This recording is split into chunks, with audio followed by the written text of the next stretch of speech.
Okay, Father. We need you to cooperate with us here. If you're honest from the beginning, things will be a lot better for you. Officer Green sipped his coffee. A little too weak for this time of night. Things like this didn't happen very often in his small town, so he wasn't used to having to stay up all night. But when there's a homicide investigation, it's all hands on deck. Are you a God-fearing man, officer? Father Mackenzie held his hands together, nervously rubbing his knuckles.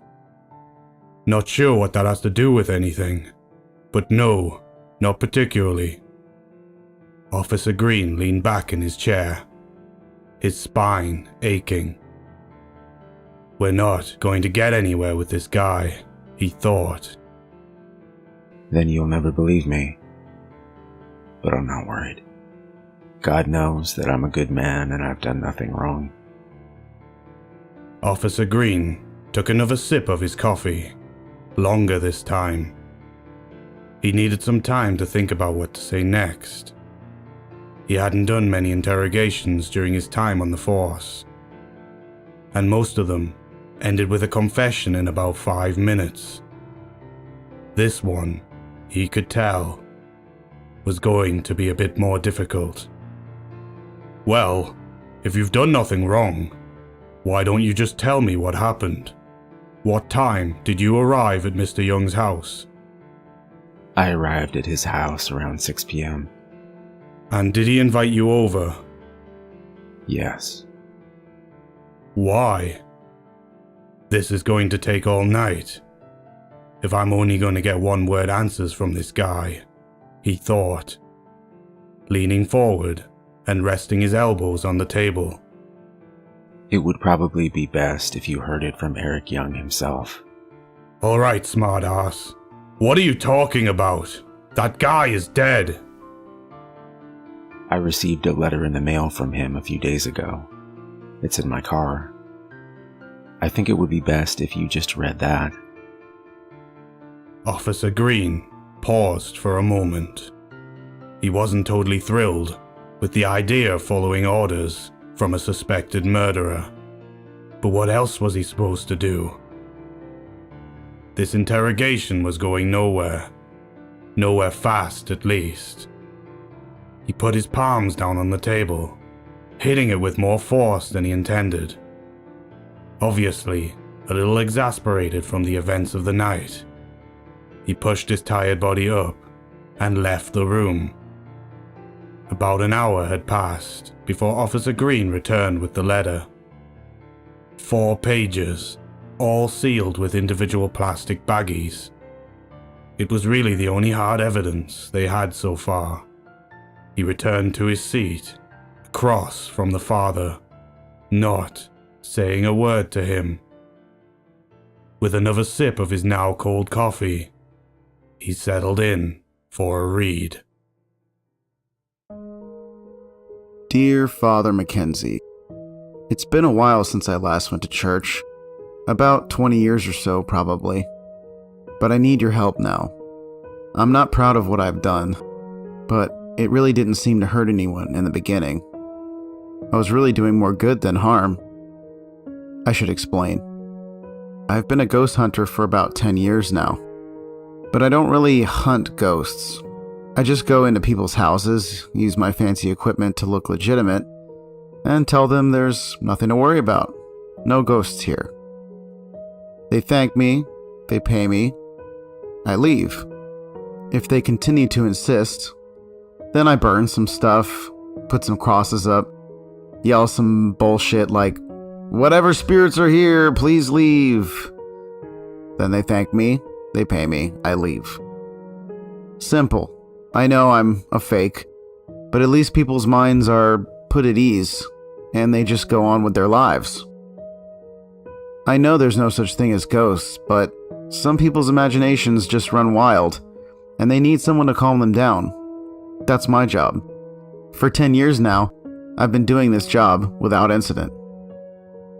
I got a phone call from a woman named Penny Hutchins a few weeks ago. She told me there's an evil spirit in her house, and she hears that I'm the best ghost hunter around. She seemed very spooked, as most people are when they are convinced they're being haunted. I assured her that I would help her and that the ghost would be gone in no time. I told her I'd fit her in the next week or so. Her voice trembling, she replied, "Please hurry." When I arrived at her house, I unloaded my equipment and headed in. This appointment started out just like any other.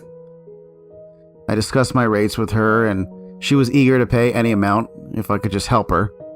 She had $1,000 cash in hand, telling me to take it all. I did my usual spiel about how it depends on the severity of the haunting and the stubbornness of the spirit, blah blah blah. I fully intended on taking the full 1,000 at the end. I got out my fake EMF meter and started walking around the house with her, pressing the button under my index finger that makes the meter move. She tells me to go into her bathroom because that's where the ghost usually is. Father, as soon as I walked into that bathroom, my blood went cold.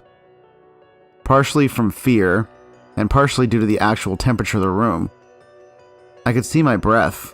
That's how cold it was. At first I thought there must just be something wrong with her furnace. I should just tell her to call someone else. But then I turned around. Penny was standing behind me, staring right through me. The door slammed shut behind her. Her eyes started to roll into the back of her head, and her mouth slowly fell open. Her head tilted ever so slightly to the side. Her pupils were no longer visible, but I knew that she wasn't looking through me anymore. She was looking in me. I carry a cross necklace around with me, just for added effect. But at that moment, I felt like that cross was the only thing that could save me. I dropped my EMF meter, grabbed the chain out of my pocket and swung it around at her as I slowly backed away, further into the room. I started screaming at her, telling whatever evil spirit that was there to leave Penny alone. My heels hit the bathtub. I had nowhere else to go. She lunged towards me, arms outstretched. Her skin was turning gray. Her body looked lifeless the way her limbs flailed. I ducked down and dove for the door, escaping her grasp. The handle was frozen. The skin on my hand stuck to it instantly. I thrust my shoulder into the door as hard as I could, but it wouldn't budge. Penny, or whatever Penny had turned into, started coming towards me. I started banging on the door, yelling for help. She reached for me. I tried to slap her hand away from me, but she grabbed for my wrist. The cold went straight up my arm. I could feel it in my neck. I screamed like a little girl, pulling and tugging, but her grip was too strong. Finally, I kicked her right in the gut, and she flew back into the bathtub, taking the shower curtain down with her. I looked at my hand. My skin was completely white, from the tips of my fingers to about my elbow. I started to feel dizzy, and that's the point where I blacked out. When I came to, Penny was sitting right beside me, her face right over top of mine. "Eric? She said. Eric, talk to me. Are you all right?" Everything came back in a flash, and I jolted up to my feet and backed up to the door. Penny looked like Penny again. My arm was back to its normal color. "What happened?" I asked. "What happened is that you've cured me." She exclaimed, slowly moving towards me. Her eyes were glossy as she held back tears of joy, tears of relief. I didn't know what to say. I couldn't fully wrap my brain around what had happened. I don't understand, I sputtered. Come to the kitchen. I'll fix you a cup of tea. Do you like tea?" She opened the bathroom door with ease. This seemed to be an entirely different woman than the one I had met a few minutes ago. Or was it hours? I had no idea how long I had been out for. I followed her down the hallway and sat at the kitchen table. I started putting my equipment back in their individual cases. I had to compose myself. I couldn't let her know that this wasn't just another day in the life of a ghost hunter. I didn't want to lose out on that $1,000 if she found me out. "So this ghost," I began, selecting my words carefully. "What has it been doing to you?" Penny filled up the kettle, not looking at me as she spoke. "Oh, it was terrible. That room has been getting colder and colder by the minute. I haven't really slept at all in days. This spirit, she haunts my mind mostly. Just yesterday, I blacked out for what seemed like hours. She's been showing me horrifying images. Thank God you showed up today, or I might not have been able to bear it any longer. She is a very restless, malevolent soul. I did a lot of research on spirits when this whole thing first started. I'm sure you know all about it, though. You've dealt with this kind of thing before, I'm sure. Oh yeah, all the time. I had a very similar case just last month. It was a good thing I'm a good liar. But lying is why I'm in this mess now. Penny fixed my cup of tea, and she made pleasant small talk with me. I tried to respond as normally as possible, but my mind was elsewhere. I tried to bring the topic back to her haunting. So what kind of things would this spirit show you? I asked. Penny sipping her tea, looking deep into her cup. I don't want to relive that horribleness. I'm sorry, it was just too much for me. I understand. I looked at my teacup, still half full. We continued the small talk as I tried to drink my tea faster. Turns out Penny had 3 kids, all of whom are grown up and moved away now. She downsized by moving into this house and started having issues with the ghost a few days in. Her kids all thought she was going mad and started making comments about nursing homes. Penny couldn't have been older than 60. Anyway, I'm rambling now. I'm writing to you, Father, because this ghost is now with me. Something happened when Penny grabbed my arm. I can feel this spirit's presence all the time. I black out frequently throughout the day, and she shows me horrible things. I've done research, but I can't figure out who she is. But she's shown me what happened to her. I see these images as I'm floating above her, watching the scenes unfold. Based on her attire, she must have lived in the late 1800s. She's in her house with her father. He begins to yell at her. She looked to be about 16 years old. She yells back at him. He grabs her and throws her against the wall. She cries. She sobs uncontrollably. He picks her up off the floor by the arm and throws her into a bathroom, shutting the door with immense force. Another scene, days later, her father opens the door. The girl looks sickly, slouched against the wall. Painted in blood, around her are little pictures. Pictures of the girl eating her father. Her father is terrified. He backs out of the room as she laughs. Her eyes pierce through him, into him. He slams the door as he leaves. Every time I black out, I wake up in another part of the house. Things around me will be broken. My house is a disaster now, but I can't will myself to do much about it. The spirit has consumed my life. The scenes get worse from here. The father has a doctor come in to try to find out what is wrong with his daughter. The doctor opens the door. The girl's hair is matted. She's removed almost all of her clothes and is crouching in an animalistic manner. The walls are covered with more and more drawings of the girl killing her father and eating him. The girl looks up at the doctor and screeches. She lunges for him. The doctor retreats and slams the door. The doctor and the father stand there, awestruck. They hear the faucet turn on. The water is the only thing keeping her alive. After she showed me that vision, my faucet began to turn on and off intermittently. I thought about calling a plumber at first, but no plumber can help me now.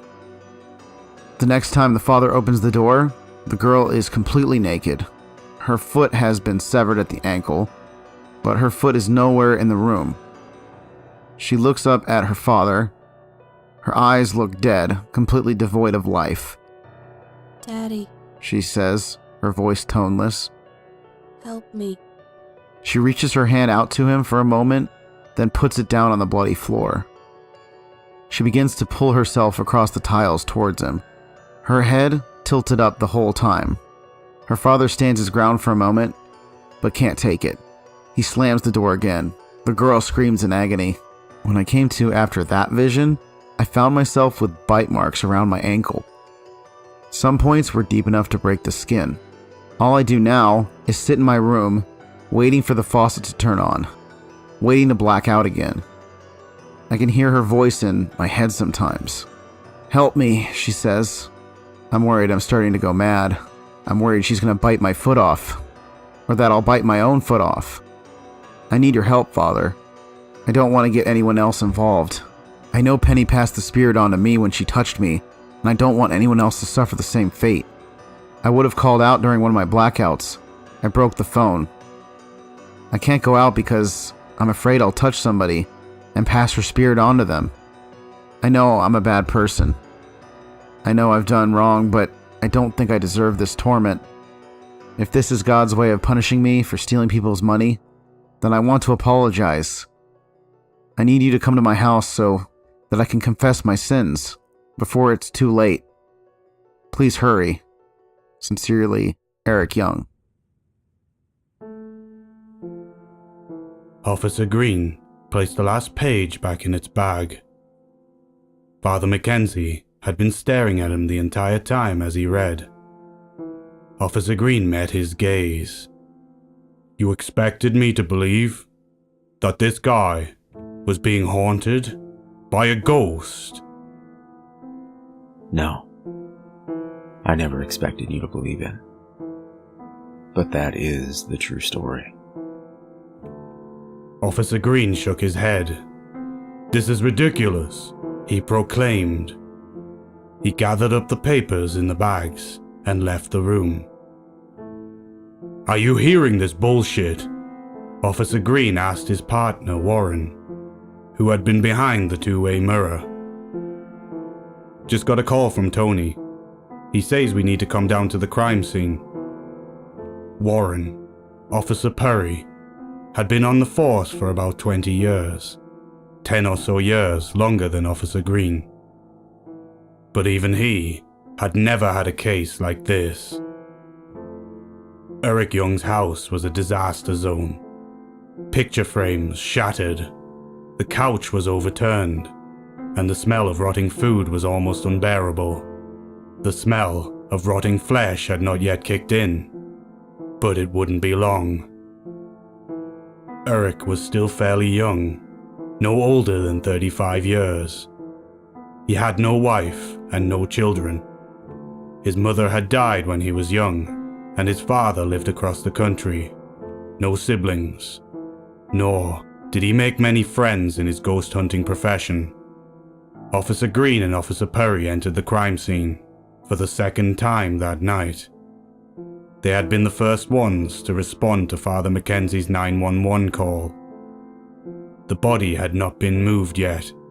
The poor guy still lay there on the floor of his bathroom, mouth wide open, surrounded by blood.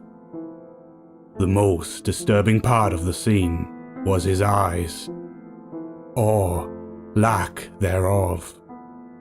His eyeballs had been ripped from their sockets and were just hanging off his face, resting on his cheekbones. Over here, guys. Come take a look. Tony Walker, the medical examiner, sat in a pool of blood, dressed in a plastic suit.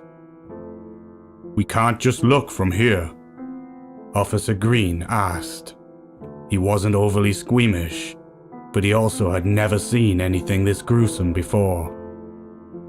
Green, come on, man up. Warren bumped his shoulder against Officer Green's as he strode past. Green soon followed. Tony lifted Eric's pant leg nice and gently.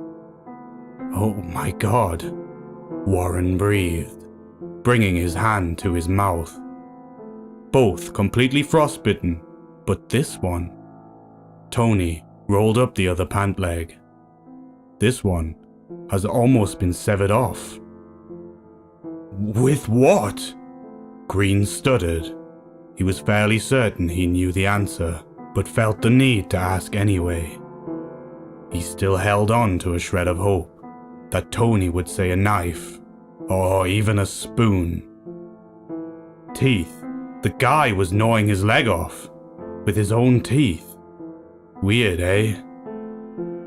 The three men shared some awkward glances amongst themselves. No one certain what the next move should be. The half-severed ankle was surely odd, and the frostbite would have been much less odd had it not been August. Maybe we should call someone about this, Someone from the state, Green suggested. No, it's fine. He obviously just went crazy and died from blood loss. End of story, no murder. Warren concluded. Green had to look away. He turned and started walking through the house, carefully stepping over the broken glass. He stood in the middle of the living room. A small desk sat in the corner. It was the only thing in the house that seemed to be in order. Upon further inspection, Green found some papers on the desk. Whoever was supposed to be searching for evidence here was not doing a great job. Green sat down at the desk and started reading. Dear Father Mackenzie, it's been a few days since I sent my letter, and I haven't heard from you yet. Things are getting worse. I need you to help me as soon as possible. I have less and less time that I'm in control of my body. The visions are getting worse. I'm beginning to have trouble separating the visions from reality, and rather than bystander viewing the scene, I'm beginning to view the scenes as if I am the girl. That poor girl. I don't understand why she's doing this to me. I don't understand what she wants. But she needs help. I need help. I've had 2 more visions since I wrote you last. 2 more that I remember vividly, that is. The father has given up on saving his daughter, but he can't have anyone know about her. It would ruin him. He opens the bathroom door. The girl hasn't gotten much worse. Her bones are protruding through her skin. She's obviously starving. She reaches for him, mouth wide open. Daddy. She whispers, her voice raspy and tired from screaming. He takes a deep breath and reaches out for her. She bites his hand, drawing blood. He lets out a shriek. He grabs a fistful of her hair with his free hand and pulls her off of him. He drags her through the house, kicking and screaming, scratching and fighting to hold on to something. He takes her out to the back door, continuing to drag her on the ground. A trail of blood seeping into the fresh white blanket of snow. They come to an outhouse at the very back of the property. He opens the door and throws her in. The girl looks up at him. It is at this point that my view of the scene begins to shift, and I am now seeing it through her eyes. Daddy? Her voice has a tone of panic, much different from the way she sounded before. Daddy, what's happening? What's going on? She begins to yell. Tears begin to stream down her bloody face. Rose, he says, sweetheart, are you all right? He begins to cry as well. He kneels down towards her, reluctantly pressing his palm to her cheek. Her eyes roll into the back of her head. Before the father has time to react, I bite his thumb clean off. He screams. He slams the door shut. I'm in darkness, laughing, just laughing.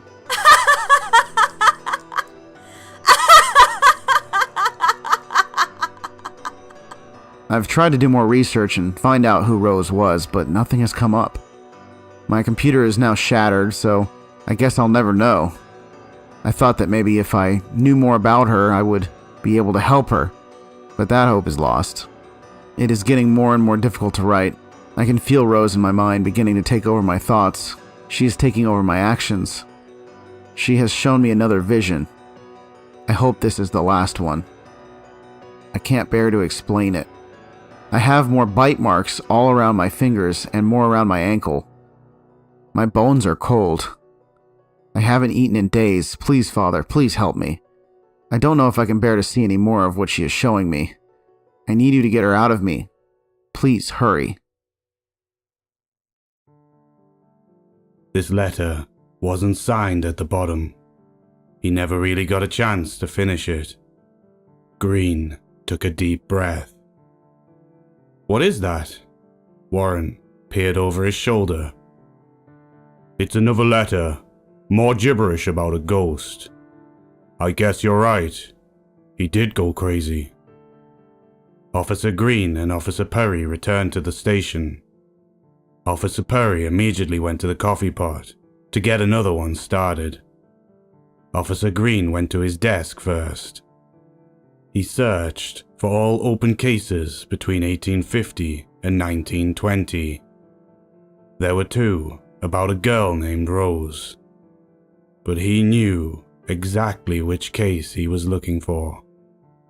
It was difficult to read, as the document he had found was a police report that had been scanned into the computer. The writing was messy, and the ink was uneven. From what he could decipher, a girl named Rose Walker disappeared December 17th, 1897, never to be seen again. What struck him as odd was that she was reported missing by her teacher, not her father. Green grabbed another coffee before returning to the interrogation room with Father Mackenzie. Neither of them said a word for about a minute. Officer Green just stared at him, and he stared right back. "Tell me, what happened when you got to Eric Young's house?" Officer Green said, trying to keep his tone even and not stutter. I've already told you, you won't believe me. I believe you. I believe you now. He looked Father Mackenzie dead in the eyes, in an attempt to convey how serious he was. Alright, here's the truth. When I arrived at Eric's house, he never came to the door. It was unlocked, so I went inside. Everything was a mess, as you've seen. I could hear groaning and mumbling mixed in with occasional screaming coming from the bathroom. I knew I didn't have much time, so I rushed over there and flung open the door. Eric was lying on the ground, gnawing on his own ankle. I could tell that the spirit had taken full control of him now, and I had to act quickly. I got out my Bible, my cross, and my holy water. I had to hold him down with one arm while I held my Bible with the other hand. Eric started to come back, but he was utterly petrified. I tried to calm him down, but he just kept screaming. "What have you done to me?" he kept saying. That's when he began to scratch at his eyes. I had to look away. I immediately called 911. I didn't think there was anything else I could do for him. Officer Green leaned back in his chair and folded his arms. "You're free to go," he stated blankly. I beg your pardon? "You are no longer a suspect. It's been concluded that Eric Young went mad and killed himself." But you know that's not entirely what happened. I know, and you know. But as far as anyone else is concerned, he went mad and killed himself. I don't think anyone else will believe the story, even if they read the letters. Even if someone does, no one in their right mind would blame a death on ghosts in a police report. That is true. Both men began to stand up and head for the door, Officer Green leading the way. Officer? Officer Green turned around to face him, turning the knob and pulling the door open a few inches. "Yes, Father?" Father Mackenzie extended his hand to Officer Green.